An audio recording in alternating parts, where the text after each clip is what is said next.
कराए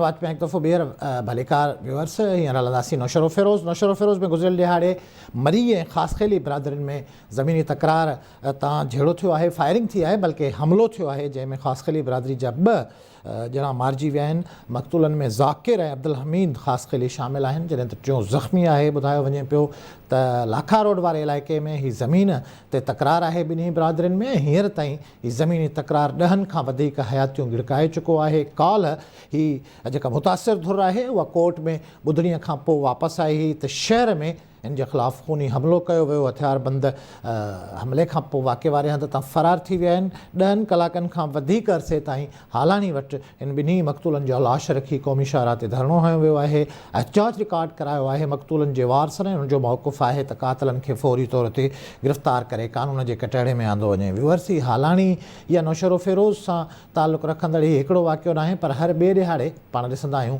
त सिंध जे नंढनि वॾनि शहरनि मां हिन क़िस्म जे खूनी तकरारनि जे बुनियाद ते केतिरियूं इंसानी ज़िंदगियूं ज़ाया थींदियूं आहिनि। बदकिस्मती आहे जो असां वटि कानून जी रिट न आहे ऐं कानून जी अमलदारी न आहे। हिननि मसइलनि जा, हिननि तकरारनि जा, हिननि खूननि जा जेके मसइला वञी हल थींदा आहिनि उहे बहरहाल जरगाई भोतारनि ऐं सरदारनि वटि वेंदा आहिनि ऐं उते जरगनि में हिन खूननि जी खून बहा मुक़ररु थींदी आहे। हीउ जेको वाक़ियो काल्ह पेश आयो आहे नौशरो फ़िरोज़ में, उन वाले सां मूंसां गॾु टेलीफोन लाइन ते मौजूदु आहे आवाज़ न्यूज़ नौशरो फ़िरोज़ जो रिपोर्टर ज़ाहिद क़ाइम ख़ानी। उनखां डिटेल्स वठंदासीं त हींअर ताईं पुलिस जी इन्वेस्टिगेशन किथे पहुती आहे ऐं असुलु मामिलो छा आहे।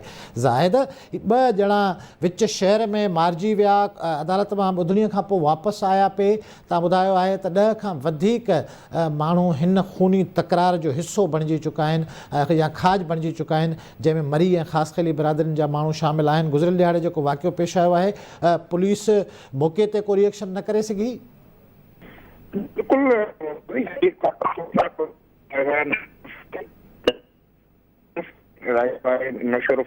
रोड ते अब्दुल हमीद ख़ासख़ेली मासी विया आहिनि। ख़ासख़ेली जेको आहे ज़ख़्मी थियो आहे। जो चवणु आहे त ख़ासख़ेली ऐं मरी बिरादरी जे विच में ज़मीनी तकरार हलंदड़ आहे। जंहिं ते काल जेके ज़ाकिर ऐं अब्दुल हमीद जेके नौशरो फ़िरोज़ कोर्ट में आया, कोर्ट में सुनवाई खां पोइ ही पंहिंजी बिरादरी जे हिकु माण्हू वटि जेको आहे चांहि था पियनि त हुते हथियारबंदनि हिननि खे गोलियूं हणी जेको आहे क़त्लु कयो आहे। ऐं हुन खां पोइ जेको आहे हिननि जा लाश ऐं ज़ख़्मियुनि खे सिविल अस्पताल नौशरो फ़िरोज़ आंदो, जिते ज़रूरी कार्रवाई बाद हिननि जे लाश खे जेको आहे वारसनि हवाले कयो। त वारसनि जेको आहे हालानी क़ौमी शाहरा ब्लॉक कयो, छाकाणि त लाखा रोड जेको आहे उहो हलाणी जे भरिसां आहे ऐं वाक़ियो त नौशरो फ़िरोज़ शहर में थियो, पर वारसनि जेको आहे पंहिंजो एहतिजाज रिकॉर्ड कराईंदे क़ौमी शाहरा ब्लॉक कई, जेका क़ौमी शाहरा गुज़िरियल 10 खां 11 कलाकनि ताईं बंदि रही, जंहिंजे करे हज़ारे गाॾियूं ॿिन्हिनि पासनि खां बीहजी वियूं। छाकाणि तव्हांखे ख़बर आहे त सेवन शरीफ़ जो मेलो बि लॻी रहियो आहे। पंजाब खां ज़ाहिरिन जी बि हिकिड़ी वॾी तादाद जेका सेवन शरीफ़ अचे वञे रही हुई ऐं इहा क़ौमी शाहरा ब्लॉक रही। ते हूंदे बि पुलिस जेको आहे हिन महिल ताईं जेका का गिरफ़्तारी अमल में न आंदी आहे। तव्हांखे ॿुधाईंदो आहियां हिन खूनी तकरार में हिन महिल ताईं जेको आहे ॿिन्हिनि पासनि खां 10 खां वधीक क़ीमती जाननि जो ज़ियान थी वियो आहे। पर इलाइक़े जे कंहिं बि चङे मुड़ुस या कंहिं चूंडियल नुमाइंदे या इंतज़ामिया पारां जेको आहे हिन खूनी तकरार खे रोकण लाइ के बि क़दम न खया आहिनि। ज़ाहिद, कल्ह जीअं तव्हां ॿुधायो पिया त हीउ वाक़ियो शहर में नौशरो फ़िरोज़ में पेश आयो आहे, यकीनन ॾींहं जो पेश आयो आहे, छाकाणि त ॿई मक़तूल ऐं उन सां गॾु जेको ज़ख़्मी हुयो उहो कोर्ट में ॿुधणी खां पोइ नौशरो फ़िरोज़ डिस्ट्रिक्ट हेडक्वार्टर में हू यकीनन सेशन कोर्ट में आयल हुआ ऐं उतां हू ॿुधणी खां पोइ वापसि थिए वरिया हथियारबंदनि शहर में उन ते हमिलो कयो आहे। उनखां पोइ ई तव्हां ॿुधायो पिया त 10 कलाकनि खां वधीक अरसो क़ौमी शाहरा ब्लॉक रही आहे। सिंध ऐं पंजाब जो या सिंध जो सॼे मुल्क सां राब्तो कटियल रहियो आहे 10 कलाकनि ताईं ऐं हज़ारे गाॾियूं बीठियूं आहिनि। उनखां पोइ पुलिस एक्शन में न आई आहे, का गिरफ़्तारी अमल में न आई आहे?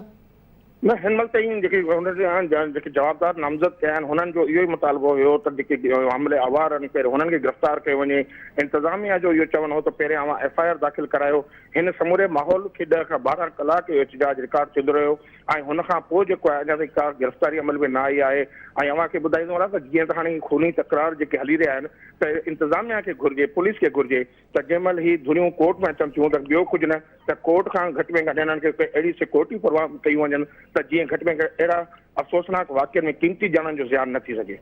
ज़ाहिद तव्हांजे भरवारे ज़िले में पोइ दफ़े नवाब वली मोहम्मद में वाक़ियो पेश आयो हो, एॾो अफ़सोसनाक वाक़ियो हो, उहो बि ज़मीनी तकरार हुयो जंहिंमें एतिरियूं इंसानी जानियूं ज़ाया थियूं ऐं सॼे मुल्क में उन वाक़िए ते बहस थियो, डिस्कस थियो। हिन क़िस्म जा वाक़िया पाण वटि मामूल मूजिबि थियनि था। 10 माण्हू हिन ॿिन्ही बिरादरियुनि जे तकरार में मारिजी चुका आहिनि ऐं बुनियादी इशू आहे ॿिन्ही, उहो एड्रेस न पियो थिए। इंतिज़ामिया जी अदम इंट्रस्ट आहे, इलाइक़े जा जेके पॉलिटिकल माण्हू आहिनि उन जी दिलचस्पी न आहे। छो इहा रतो छाण वधे पई ज़ाहिद? बिल्कुल नौशर फिरोज ज़िले में जेको आहे इहो हिकिड़ो ई वाक़ियो न आहे। हिन खां अॻु में जेको आहे दरिया खान मरी वारे पासे जेके आहिनि वगण ऐं मरी बिरादरी जो बि खूनी तकरार हलंदो आहे, जंहिंमें बि तक़रीबन 12 खां वधीक जानूं जेको आहे ज़ाया थी चुकियूं आहिनि। ज़िले जे मुख़्तलिफ़ इलाइक़नि में अहिड़ा खूनी तकरार हलंदा आहिनि, पर इंतिज़ामिया खे जेको सीरियसली एक्शन खणणु खपे उहे नथा वठनि। पर साॻे वक़्तु सवालिया निशान चूनियल नुमाइंदनि ऐं हुननि बिरादरियुनि जी चङनि मुड़ुसनि ते बि आहे त उहे हिननि खूनी तकरारनि खे रोकण लाइ जेके आहिनि के बि ज़िम्मेवारियूं अदा न पिया कनि, जंहिंजे करे जेको आहे हिकिड़े पासे घर उजड़ी था वञनि, जेके आहिनि औरतूं बेवा थी वञनि, हुन ॿार यतीम थी था वञनि, ऐं जेका शइ इंतिज़ामिया खे चूनियल नुमाइंदनि खे करणु घुरिजे उहा हिकिड़ी वॾी सवालिया निशान आहे। वॾी महिरबानी ज़ाहिद, अपडेट कयो व्यूअर्स। हिन क़िस्म जी खूनी रतो छाण सां न रुॻो ख़ानदान उजड़ियो वञनि, पर इलाइक़नि जो अमन अमान तबाह थियो वञे, उते जी तालीम, उते जी मईशत, उते जी ख़ासि तौर ते ज़रई मईशत तबाह थियो वञे ऐं केतिरा ई नसुल तबाह थियो वञनि। हिन क़िस्म जा जेके क़बाइली झेड़ा आहिनि जेके बिरादरियुनि ऐं कबीलनि जी बुनियाद ते विढ़िया वञनि पिया, जिन में केतिरियूं इंसानी ज़िंदगियूं न रुॻो ज़ाया थियनि थियूं, पर जेके तकरारी इलाइक़ा आहिनि जिते ही वेढ़ांद हले पई उते कर्फ्यू जहिड़ी सूरत हाल हुजे थी। बदकिस्मती आहे असांजी त ही जीअं मूं सवेर ॿुधायो त हिन क़िस्म जा वाक़िया ही रुॻो हालाणी नशरो फ़िरोज़ सां तालुक़ु कोन था रखनि। सॼी सिंध जे नंढनि वॾनि शहरनि में हिन क़िस्म जी बाहि जा बभड़ भड़कनि पिया, बदमनी जा क़बाइली झेड़नि जे हवाले सां, ज़ाती झेड़नि जे हवाले सां।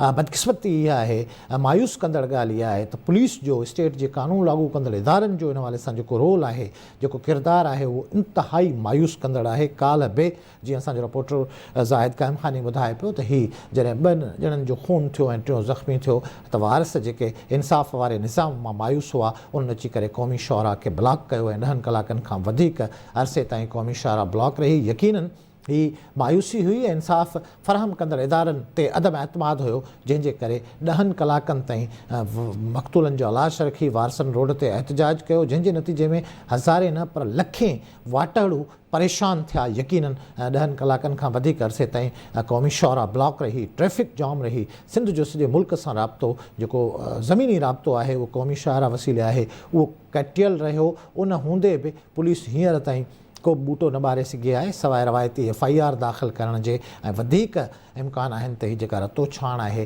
उन में वधीक शिदत अचे। इन क़िस्म जा जेके खूनी वाक़िया आहिनि सॼी सिंध में मुख़्तलिफ़ इलाइक़नि में जारी आहिनि ऐं उन्हनि खे रोकण लाइ स्टेट जा जेके इदारा आहिनि उहे बुरे तरीक़े सां नाकाम वञनि पिया। बदकिस्मती आहे जो ही मामला क़बाइली निज़ाम, जरगाई निज़ाम इनखे हथी वठाए थो। अॻिते हली करे जॾहिं बि इन क़िस्म जे मामलनि जो सरचाव थिए थो, रवायती जरगनि में थिए थो ऐं खून बहा मुक़ररु कई वञे थी, बेगुनाह मारिजी वियल हिननि माण्हुनि जो इंसाफ़ कोर्टनि में थियणु खपे। मुल्क जो जेको अदालती निज़ाम आहे, कानून आहे, उनखे उन तरीक़े सां डील करणु खपे। पर बदकिस्मती आहे असांजी जो उनजो ओबतड़ हिन क़िस्म जा जेके क़बाइली तकरार आहिनि उनजा जरगा थियनि था ऐं खून बहा वसीले क़ातिल पंहिंजे मंतक़ी अंजाम खां बची वञनि था। इहो ई सबबु आहे जो आम माण्हुनि जो कानून ते वेसा न आहे। नतीजे में ही जेका रतो छाण आहे उहा जारी आहे। व्यूअर्स, वक़्तु मुंहिंजे प्रोग्राम जो पंहिंजी पुॼाणी खे पहुचे पियो। ईंदड़ प्रोग्राम ताईं पंहिंजे मेज़बान गाज़ी झंडेर खे ॾींदा इजाज़त।